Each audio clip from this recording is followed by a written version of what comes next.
Media మిత్రులందరికీ నమస్కారం. గత కొద్ది రోజులుగా నా కుటుంబ సభ్యుల పేర్లను ప్రస్తావిస్తూ ఒక భూ వ్యవహారానికి సంబంధించి అనేక వార్తలు ప్రచారాలు జరుగుతున్నాయి. ఈ నేపథ్యంలో ప్రజలకు వాస్తవ పరిస్థితులు తెలియజేయడం నా బాధ్యతగా భావించి మీ ముందుకొచ్చాను. ముందుగా నేను ఒక విషయం చాలా స్పష్టంగా చెప్పాలనుకుంటున్నాను.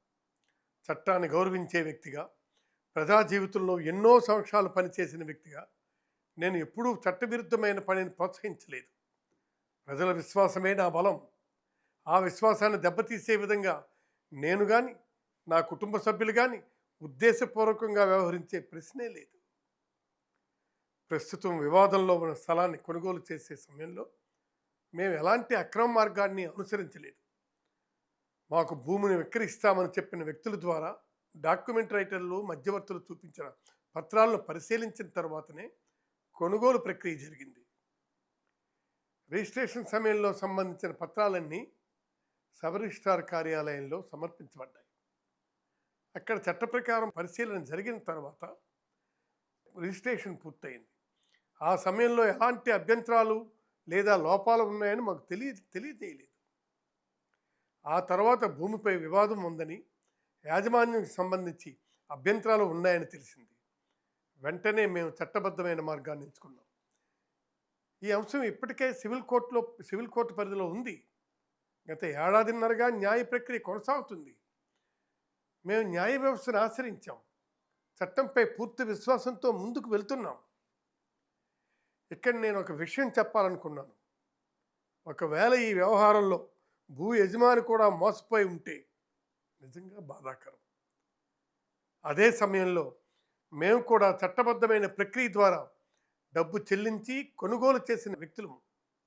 అందువల్ల ఈ వివాదంలో మేము కూడా బాధితులమేనని మా అభిప్రాయం. సివిల్ కోర్టులో ఇప్పటికే విచారణ జరుగుతున్న సమయంలో ఇప్పుడు క్రిమినల్ కేసు నమోదు కావడం మాకు ఆశ్చర్యం కలిగించింది. ఈ అంశంపై మా న్యాయవాదులు చట్టపరంగా తమ వాదనలు వినిపిస్తారు. న్యాయస్థానమే వాస్తవాలు నిర్ధారిస్తుంది. ఈ కేసుల గురించి ఎలాంటి దర్యాప్తు జరిగినా మేము పూర్తిగా సహకరిస్తాం. చట్టం ముందు హాజరవుతాం. అవసరమైన ప్రతి పత్రాన్ని సమర్పిస్తాం. నిజం ఎప్పటికైనా బట్టబయలవుతుంది, బయటపడుతుంది. నమ్మకం మాకుంది. రాజకీయ జీవితంలో నేను ఎన్నో ఒడిదుడుకులు చూశాను, విమర్శలు కూడా ఎదుర్కొన్నాను. కానీ వ్యక్తిగతంగా ఎవరికి అన్యాయం చేయాలనే ఆలోచన నాకు ఎప్పుడూ లేదు. ఆ ఆలోచనే రాదు. ప్రజలు నన్ను ఎన్నో సంవత్సరాలు ఆదరించారు. ఆ విశ్వాసాన్ని నిలబెట్టుకోవడమే నా లక్ష్యం.